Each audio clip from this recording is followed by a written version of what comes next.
Metal Mule. Engineered to be different. Sure, so I'm Matt, this is Reese, and we're the first people to ever circumnavigate the globe on a scooter with a sidecar. So that's pretty much what we've done. We did 35 countries, 34,000 miles around the world on our red scooter and sidecar. It's a Honda SH300 outfit. And we'd never driven a motorbike before we went. So that's a good question.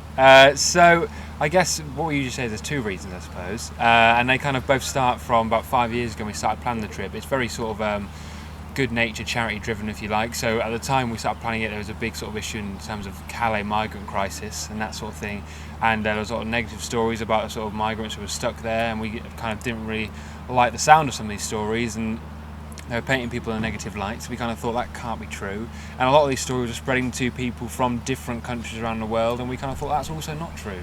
So we decided, well, if we can circumnavigate the globe on the most stupid mode of transport we can possibly think, there's only one way we have to do it, and that's through the help and kindness of strangers. So that was the first one.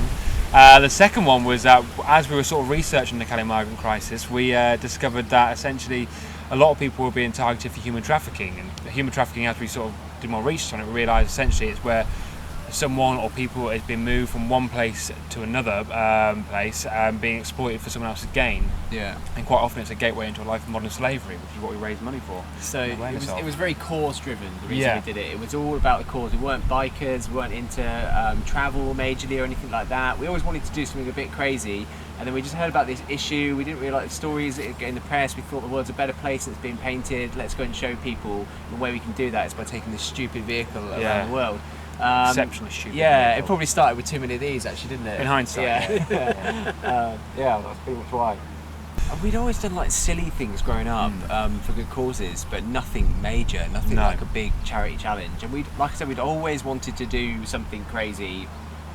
We were just sort of working normal jobs, and we didn't have that much commitments, and we kind of just thought this is the time to do that crazy thing we've been talking about our whole lives. Let's go and do something.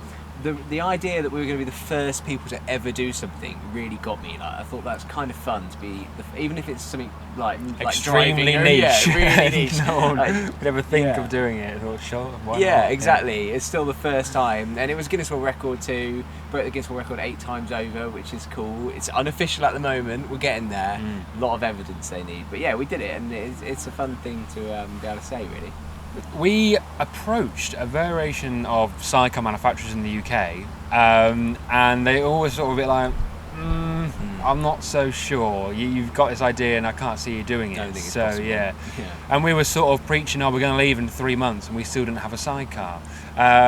So bizarrely, my stepmom banks a local bank close to us, and one day this guy walked in and started chatting to her about it, and he was like, I used to build trial sidecars in the 60s, I'll have a chat with him if you like. And about a week later we went to his barn, and within about 20 minutes him and his brother were putting together plans to build us this scooter and sidecar, and essentially said to us, if you bring us this particular scooter, because that's the only one you're going to be able to do it on, we'll build it. Yeah. And that's pretty much how it happened. It was amazing, and they wouldn't let us give him any money for it or any money for the parts or anything. We tried to pay him at the end, and he said, I'm just happy to see someone from your generation not sat and watching the telly. And he was like in his 70s or whatever, so amazing, love them, really good guys. And we didn't know them before, now they're part of the team. Yeah. Moaned at us for 15 months when we were killing it. Yeah, whenever we go off road they get really angry. Yeah, so we went from London to South Africa first, so all the way down east coast of Africa, and then up the Americas, Santiago to Vancouver, essentially, and then Vladivostok back to the UK in winter though, so that was like -40 when we were going across Russia, which is really cool. It was extremely intense, yeah. The whole thing was about 15 months. Yeah. Yeah, it's about 34,000 miles, I think you mentioned, 35 countries, yeah. So it was good fun. We have a very a good policy for keeping the peace, which is essentially, I don't care when he's annoyed and he doesn't care when I'm annoyed.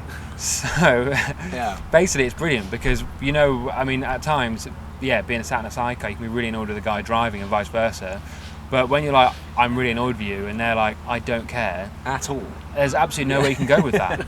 You've just got to get over it yourself. Yeah. So that was it, really. We just had no respect for each other, and that works just as well as having a lot.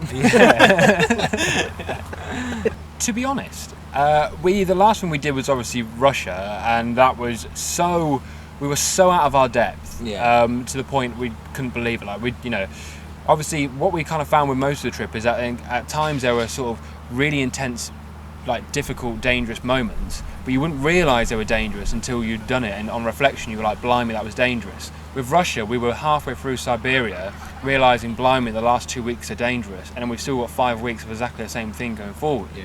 And that just kind of, by the time we made it home, it was like, I need a break from this. We're just pleased to get home. Yeah, to be honest. Like, so when it was bizarre. Like, both say that once we got home on a Sunday evening, I think it was, kind of sat down in our houses with a cup of tea and just kind of thought, blimey, that feels like a really long week. Yeah, so, yeah. So it was. We were just genuinely like scared for our lives in Russia, but not because of the people. Anything. The roads, the ice roads, and we were on summer tyres and lorries, and it doesn't really equal very good. And for a long time, we were just actually scared and cold. And then we got home and we were warm and safe. We were like, this is all right actually. Yeah. So, but then we've had sort of 6 months back now, and just getting back into kind of normal life. Both got jobs, but we both still do a lot of this kind of stuff, trying to talk about the charities, Unseen UK and things like that, and raise awareness of the cause. So, yeah, sure. So we wanted to, like we said about the Calais thing, in the issue that was affecting people involved in the migrant crisis in Europe, because that's what got us inspired to do it. And the big thing was human trafficking. So we wanted to focus on human trafficking and modern slavery. We wanted to learn about it around the world, so we decided that we'd visit charities in countries that we went through. So we visited 10 en route, and they're the charities that we raise for. The one that we raise for in the UK is Unseen UK, and they run the UK's Modern Slavery Helpline. They're kind of like the UK's anti-slavery charity. And yeah, really important because there's like 16,000 people living in the UK in slavery. yeah. And there's that mad fact that 70 or 80% of them are British. It's not just people who have been trafficked into the UK, it's people who have been trafficked around the UK as well. So it is a really like hot topic and a really big issue at the moment. I think what we took away from the whole trip in general was how easy it actually is to sort of end up in that life. So like when we were in Africa, for example, and we visited a charity in South Africa, they were saying that they get a lot of people who are trafficked from like Central African countries, and quite often they hear of like cases where like a teenager has been, I don't know, playing football, and a random like a scout has come up and been like, wow, you are really, really good at football. You could go and play in South Africa. Let's get you on a plane to South Africa. Now, I know for a fact when I was a teenager, a man about football, if someone told me I was really good and I can play in the South African league, I'd be going. And obviously it's not that. They're just sold into a life of like domestic servitude or something like that. So it's just extremely easy to sort of catch people out, and people don't realise it. Because they're making a film. That was always our big thing, is that we were going to make a film about it. We filmed it pretty well. Reese's background's in film, so you're next Spielberg right there. I am. That's something like that. Absolutely not. We're making a film. And you're writing a book. I'm writing a book. Because you're quite the author. Oh yeah, I'm wordsmith, aren't I? No, I mean we started writing a load of articles to the mags and stuff. People started enjoying them, so we thought, why not tell the whole story? And so many things happened that we couldn't film because we were self-filming, and not a lot of the time it was really hard to capture like the organic stuff that was going on. So a lot of crazy stories we didn't get on the camera. So it would be fun to sort of share them in a book. So we're writing a film and doing a book, and then doing a lot of talks at events like this and things like that. And eventually we'll come up with another silly challenge, I'm sure, but we're not too sure what it is yet. So you can find us on Facebook, Instagram, YouTube, our website. I mean, we're kind of referred to these days as the sidecar boys or guys, but our actual tag is as seen from the sidecar. I do actually prefer the sidecar guy. The sidecar guy. As seen from the sidecar is where you'll find us, and pretty much find out more information on the trip, the charity and all that sort of stuff. As seen from the sidecar.org. That's the one. And keep up with any future mental things. Yes, we will think of something stupid, I'm sure. There'll be something stupid eventually. Metal Mule. Engineered to be different.